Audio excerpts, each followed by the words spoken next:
ちょっと一応3枚置いてあるんですけど、基本的に言うと50年代のエアフォースのなんていうのかフラットジャケットですね。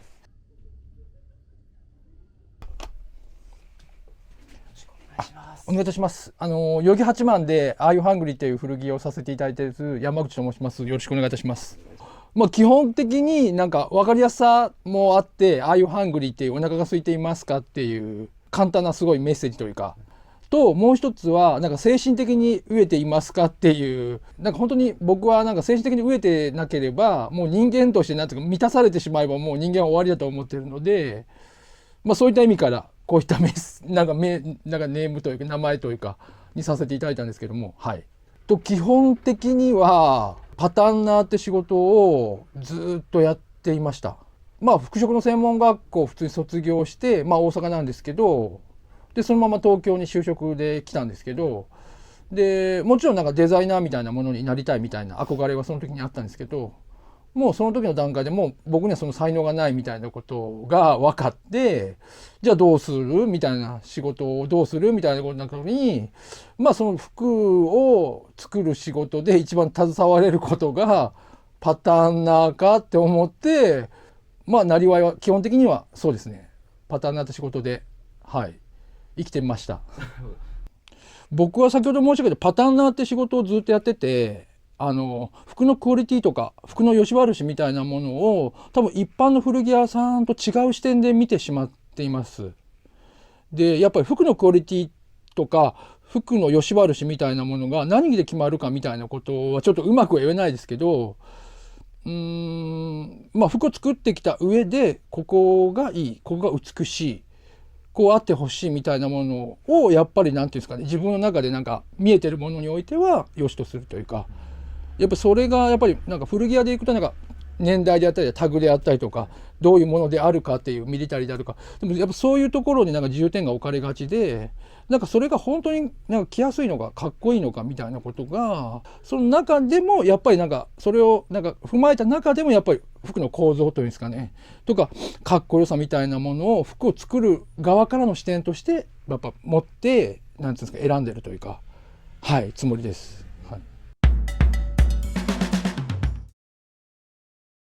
まず入っていただいて向かって右側、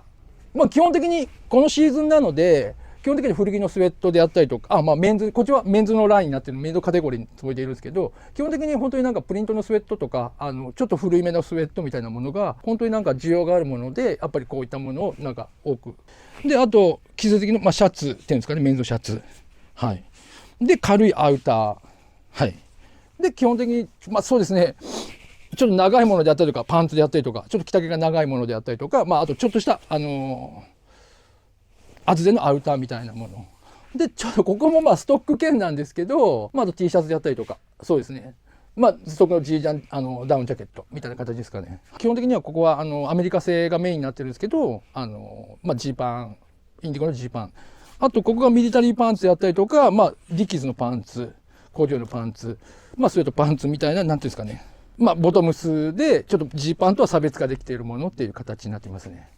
基本的にここも先ほどと同じ付随するものなんですけども、デニム以外のパンツっていうカテゴリーなんですけど、ペインターパンツであったりとか、あとなんつうのチノパンみたいなもの、あと工場のパンツ、はいでワークパンツカテゴリーとして、簡単にあと下の方はもう簡単スニーカーですかね。あとこちらが基本的にレディースのカテゴリーになっているつもりなんですけど、上のラックはほぼスウェットですかね。あとさっきはジージャンであったりとかライトのアウター、はい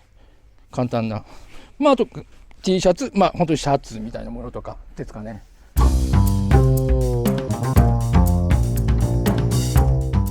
ちょっと一応3枚置いてあるんですけど、基本的に言うと50年代のエアフォースのなんていうのかフラットジャケットですね。で基本的にこの3つの違いみたいなものが分かっていただけるかどうかはちょっとあれなんですけど、まず年代においては50年代統一しています。で基本的にこのオリーブグリーンみたいな色がもう基本のカラーになってて、この前にはネイビーであったりとかいうエアホースブルーっていうの時期もあるんですけど、基本的にはこのそれ以降はもう全て多分このオリーブグリーンで構成されるんですけど、それがたまたまなんですけど、この紫外線によって色が変色するっていうものが稀に存在するんですよ。それがこの2つですかね。これは品番で言うと L2B っていう品番のもので、これと2つでも多分色が違うように見えてるんですけど、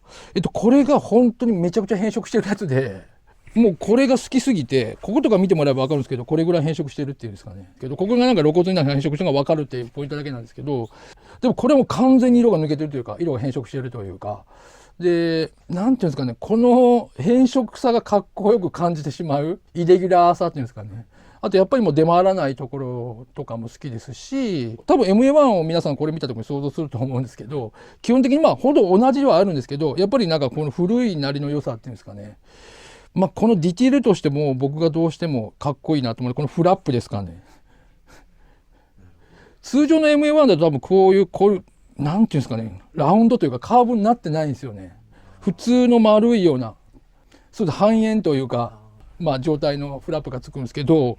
やっぱりさっきのフラップとこっちのフラップどっちが手間かかっているって絶対こっちの方が手間かかっていると思うんですよ。このフラップの形を作るだけでもやっぱり考えると思いますし、それがだんだん簡略化され最終的な形になってしまうんですけど、でもこれは本当にその形がまだ完成される前なのかもしれないですね。まあ言っても全体の完成度はもう完全にできてるんですけど、完成されてるんですけど、でもやっぱりそうですね、そういったところに魅力を感じますね。あと一個一個がやっぱ丁寧に作られてる。あと物の質も本当にいいですし、まあこれを復刻してるブランドで多分結構あるとは思うんですけど、やっぱりまあいろんなことを含めても完全になんていうんですかね、これにはなりきれないですし、僕はなんかそのオリジナルっていうものにだけに本当になんか魅力を感じるというか、